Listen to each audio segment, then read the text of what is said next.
Hello everybody, welcome to this amazing game of Outriders. This video was sponsored by Square Enix as they've invited me to come play their game pre-release. I got to sit down, try the game for a couple hours, and now I get to show off what I got to experience to all of you. Jumping right into this, Outriders is a co-op RPG shooter that will be releasing on new-gen consoles as well as PS4, Xbox One, and PC. Essentially, every major platform.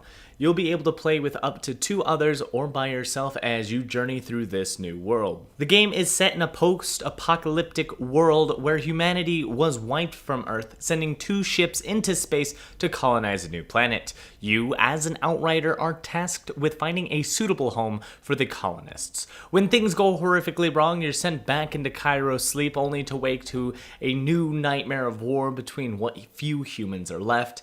And as you are affected by a mysterious source known as the Anomaly, you are set forth on an adventure to discover the uncharted lands for these people. We're going to go ahead and jump right into the gameplay and show off what the game is about, how it plays, and what you can expect from Outriders when it releases. So let's just go back to the previous screen real fast to show the 3 classes. You have Pyromancer, Trickster, and Devastator, each one providing a unique style of play. For this part of the gameplay, I was Trickster on my first run. On my second run, I chose Pyromancer. Each one has a really unique way to play the game and has unique abilities along with talent trees and all this kind of stuff. So there's a lot to take on, a lot to do. I just wanted to show you the 3 different classes. There is a 4th one, but it is not yet announced, and whether that information becomes public, we'll see in the near future. But these are the 3 available classes I got to choose from. I chose Trickster, which jumps us back into the game we were in. Outriders takes no time jumping right into combat, as this battle takes just seconds after the cutscene I so rudely interrupted.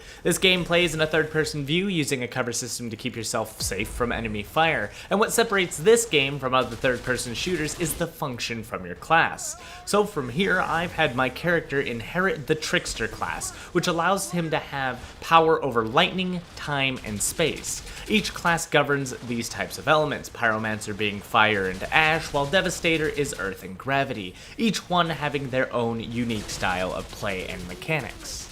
The primary function between each class that defines their playstyle is how they heal in combat. Trickster specifically heals whenever killing an opponent in close range. To complement this style of play, you'll see that my first ability is to swing a large lightning blade in close combat that slows down enemies and deals heavy damage. Along with that, I have melee attacks that are given a blue lightning hue, as I'm able to slam the ground or shoot someone in close range with the power. You'll also notice above my green health bar on the bottom left, I get these little boxes. Those are a shield, and that's like a secondary health bar that keeps me protected, and that continues to appear as I kill enemies in close range, kind of like an overflow of additional health to protect me so that I can continue to get up in their face and continue to do battle. Along with your class, you'll have 2 primary weapons and a sidearm. The primary weapons have limited ammunition, which you'll have to collect ammo for or find ammo boxes to refuel, or your sidearm, which has unlimited ammo, but are not as effective as your primary weapons. As you defeat enemies and complete quests, you'll gain experience to level your character up and provide yourself with more unique abilities. Let's go ahead and jump into a battle where I've unlocked 3 of my abilities and can show off more of what the Trickster is all about. So after a couple of quests, I got a couple of new weapons, I found some armor, and I have new abilities after leveling up.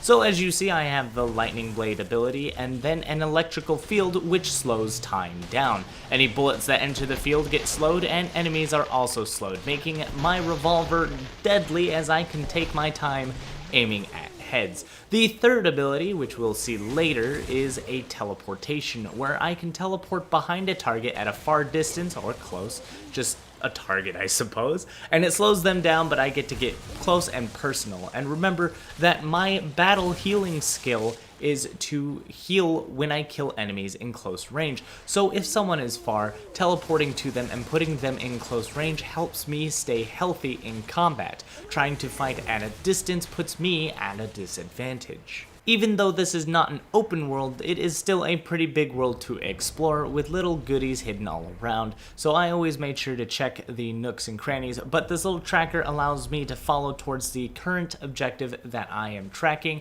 and also whenever you see cover, you know battle's up ahead. So again, I'm using the new machine gun I have, along with the new teleport ability, which allowed me to get behind a sniper and take advantage of that.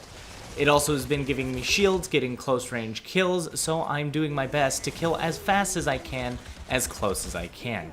I'm taking a lot of shield damage, but maintaining through various kills that I'm getting using my abilities. There is no MP bar or any kind of resources you have to worry about other than just cooldowns. Once the ability is ready, you can use it. There seems to also be a good variety of unique enemies, and that is very nice this early in the game.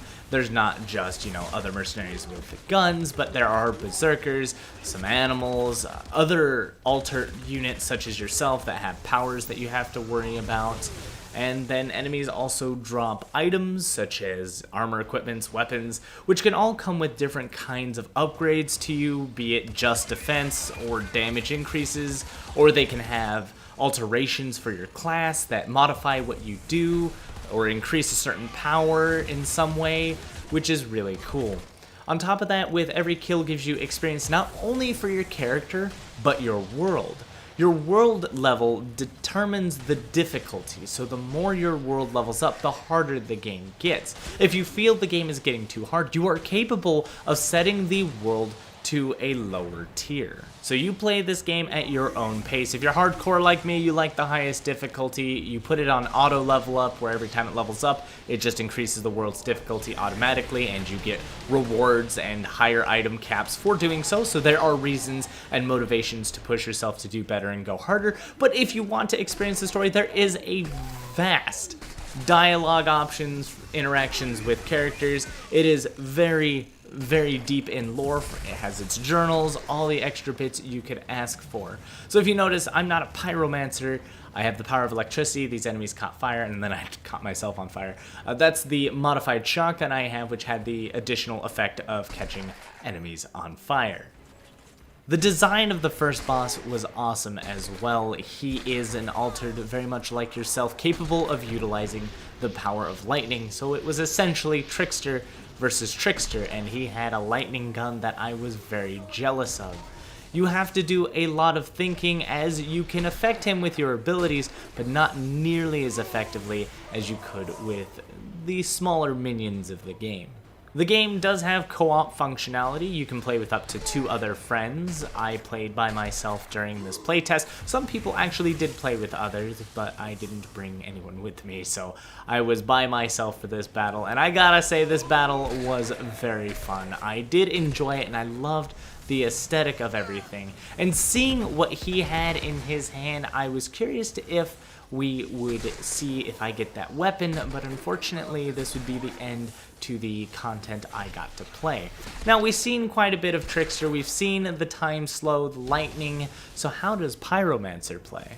So playing Pyromancer was like the polar opposite of Trickster. It was more focused on being mid to close range, but not necessarily all close range. So your healing functionality is whenever you kill a unit marked by fire, you then heal. So you have to use your anomaly powers to mark them, which will also hurt them quite a bit. It could even kill them and give you the heal, but you couldn't just run up there and kill them. So the weapon I chose was a rifle, which reminded me a lot of, a good old single shot powerful rifle. Get those headshots, and it was pretty good. I enjoyed myself with this gun, but it was definitely a little slower. But I did notice that the fire was capable of taking my opponents out of cover, and I could retreat when I needed to. So the 3 abilities for Pyromancer, one is a single target fire line, which is what you just saw there. It sets a unit on fire, and then if they die while that fire is in effect, they become a bomb and explode and damaging nearby enemies. The third ability is actually the firewall, which you saw. He brings up a firewall, hits every enemy, and marks them with fire, dealing damage over time. Of course, marking them so if you kill them, you get healed. The final ability is I forgot what it was called, but essentially you control Ash, and you mark everyone with Ash, which holds them still. So it's pretty cool that you have a stun to protect yourself when you're close in combat for you to retreat, but you can also use your fire capabilities in close range to not only interrupt and stop them from taking cover, but also dish out quite a lot of damage. But this style of play is so different from what I like, but I was still able to make it work.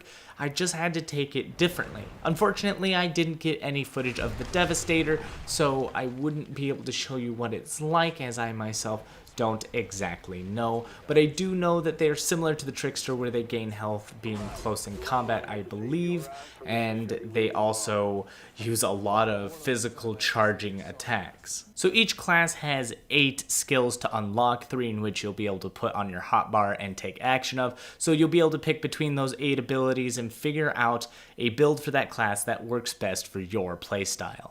So each class has a talent tree with 3 separate branches, and you just work your way along every node down the branch you'd like. You can mix and match, and you should be able to master all of one and get a little bit of another. So there are small nodes, which will give you small statistical bonuses to either your health or your damage. And then you've got the larger nodes, which will give you very specific bonuses to powers or styles of weapons. So those are the big kind of boosts to your character, and this allows you to customize your character even further.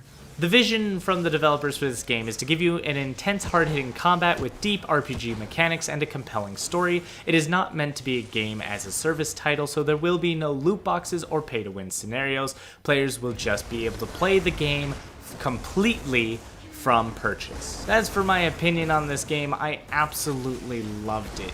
Normally, future sci-fi apocalyptic games don't have my attention without there being some like zombies or something, but this one really got me. I got really invested in this game. I actually made the mistake of reading a lot of the lore and taking a lot of the additional dialogue, which is why I only got to play as Pyromancer and the Trickster. I kind of goofed up on that one, but man, did I love every moment of it, and I honestly don't even regret it, and maybe save myself for Devastator in the future.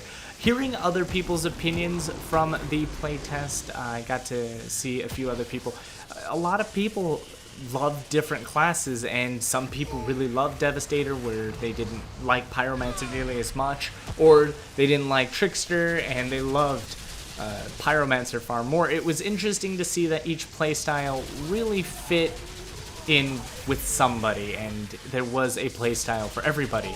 Now we just gotta wait for that 4th class. So thank you all for watching. Don't forget to like, comment, subscribe. If you want to see more of this game, let me know. I do have 2 hours of footage that I can show off, so just let me know if you have questions or what you would like to see in the next Outriders video.